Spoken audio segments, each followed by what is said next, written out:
Ողջույն բոլորին, այսօր կներկայացնեմ հաջորդ շաբաթվա վերլուծությունը և միասին կփորձենք հասկանալ, թե ինչ պատկեր ունենք մայիսի 4-ից մինչև 10 ընկած ժամանակահատվածում, ինչ օրեր կան, ինչպես կարելի է դրանք օգտագործել, որոնք են առավել բարենպաստ օրեր, որոնք են ոչ այդքան բարենպաստ ու սրա հիման վրա արդեն դուք կարողանաք կողմնորոշվել, թե որ օրերը կարող եք օգտագործել կոնկրետ ինչ-որ նախաձեռնություններ սկսելու համար կամ կարող եք բաց թողնել տվյալ օրերը, անցկացնել առավել պասիվ վիճակում։ Եվ այսպես, եկեք սկսենք։ Ինչպես արդեն նշեցի, կներկայացնեմ մայիսի 4-ից մինչև 10 ընկած ժամանակահատվածում օրերի վերլուծությունը։ Նշեմ, որ ամսի 5-ից, մայիսի 5-ից մենք անցում ենք կատարում ջրային առնետի ամիս ըստ չինական օրացույցի և փաստացիորեն մենք անցնում ենք ամառվա շրջան ըստ չինական օրացույցի, դրան համապատասխանում է կրակի էլեմենտը և կրակի էլեմենտի ուժեղ ակտիվացում է նկատվում առաջիկա 3 ամիսների ընթացքում։ Սրա մասին ավելի մանրամասն խոսել եմ մայիս ամսվային վերլուծության մեջ, բավականին հետաքրքիր վերլուծություն է ստացվել, եթե կցանկանաք կարող եք դիտել վիդեոն տեղադրված է YouTube-ում և ավելի մանրամասն ինֆորմացիա իմանալ ամբողջ ամսվա մասին։ Իդեպ մանրամասն վերլուծություն կա և կենդանակերպերի մասով և անհատական էլեմենտի մասով։ Հիմա եկեք սկսենք, անցնենք առաջ, մինչև առաջ անցնելը, եթե մինչ այժմ չգիտեք, թե որն է ձեր անհատական էլեմենտը և որ կենդանակերպի տարում եք ծնվել, ապա լավ կլինի, որ սկանանեք այս QR կոդը,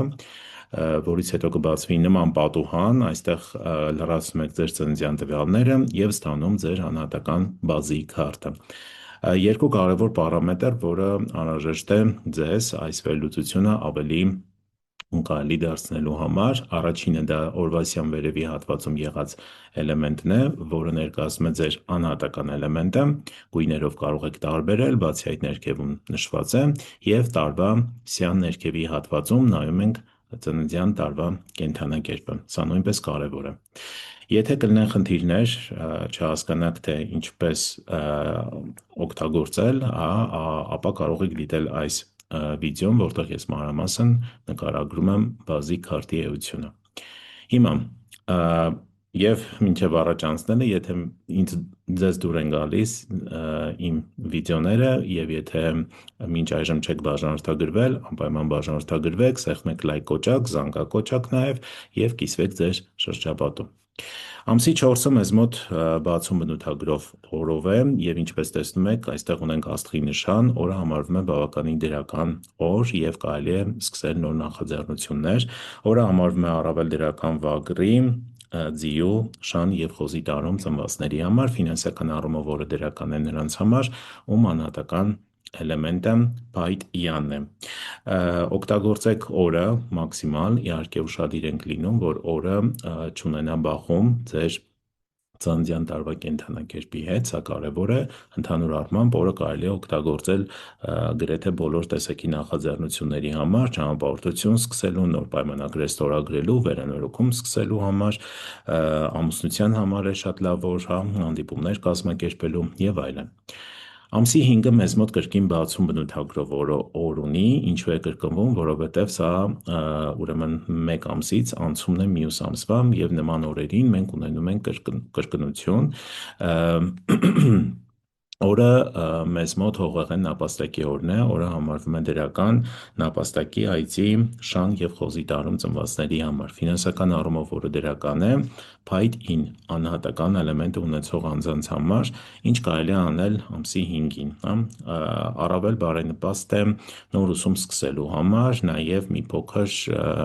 հանգստանալու համար ևս համարվում է դրական օր։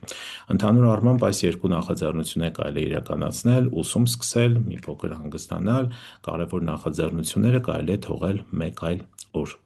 Ամսի 6-ին ունենք փակում բնութագրով օր և դրական օր է, ընդհանուր առմամբ համարվում իր բոլոր իմաստներով։ Ընդհանրապես ցանկալի է օրը օգտագործել կիսաթողած գործերը ավարտելու համար, ավարտել ինչ-որ մանր-մունր աշխատանքներ, որոնք մնացել են, հա, կամ կարող եք խզել պայմանագրեր, նաև փակում բնութագրով օրով, շատ դրական է։ Մետաղական վիշապի օրն է, օրը համարվում է դրական վիշապի, առնետի, կապիկի եւ աքաղի դառն ծնվածների համար, իսկ ֆինանսական առումով օրը դրական է կրակյան, անհատական էլեմենտը ունեցող անձանց համար։ Ամսի 7-ը մեզ մոտ հիմնադրում բնութագրով օրն է, օրվա բնութագիրն է հիմնադրում, մետաղական օձի օրն է, օրը համարվում է դրական ցլի, օձի, ձիու, այծի, կապիկի և աքաղի դարում ծնվածների համար։ Ֆինանսական առումով կրակին անհատական էլեմենտի համար է առավել դրական, ընդհանրապես օրվա ընթացքում կարող ենք իրականացնել մի շարք նախաձեռնություններ, տեղափոխվել այլ բնակարան, հանդիպել ընկերների հետ, նոր պաշտոն ընդունել, նաև բժշկական օգնություն փնտրելու համար ևս համարվում է դրական օր։ Ամսի 8-ը մեզ մոտ մաքրում բնութագիր ունի ու ջրային ձիու օրն է, համարվում է դրական ձիու, վագրի, շան, այծի դարում ծնվածների համար, ֆինանսական առումով դրական է հողյան, անհատական էլեմենտ ունեցող անձանց համար։ Ընդհանուր առմամբ օրը համարվում է շատ դրական, կարող ենք իրականացնել մի շարք նախաձեռնություններ, ճանապարհորդություն կարող ենք սկսել, բժշկական օգնություն փնտրել, աղոթել, հա, մեդիտացիաներ, հա, հոգևոր պրակտիկաներով կարող ենք զբաղվել, ինչու՞ չէ նաև կարելի է խզել պայմանագրեր, բավականին դրական օր է։ Եթե նայենք ամսի 9-ը, մեզ մոտ լիություն բնութագրով օր ունենք, ամսի 9-ին, որը ջրային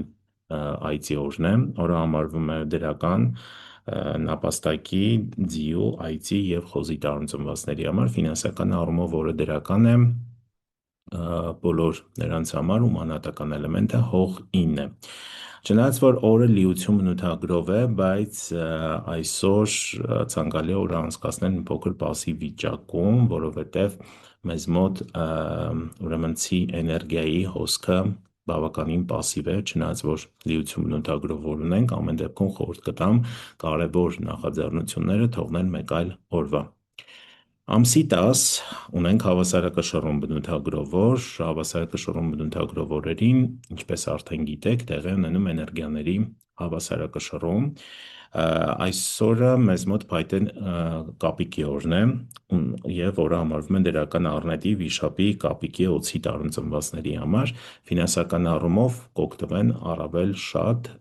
մետաղյան, անհատական էլեմենտը ունեցող անձինք, ինչ կարելի է անել այս օրը։ Այս օրը կարող ենք հանդիպումներ նշանակել, բանակցել, բայց վերջնական որոշումներ ընդունելու համար համարվում է ոչ դրական օր։ Այսքանը գալիք շաբաթվա համար, ընտրեք բարենպաստ օրեր և կատարեք ճիշտ պլանավորում։ Մաղթում եմ ձեզ ամենայն բարիք, մինչ հաջորդ անգամ։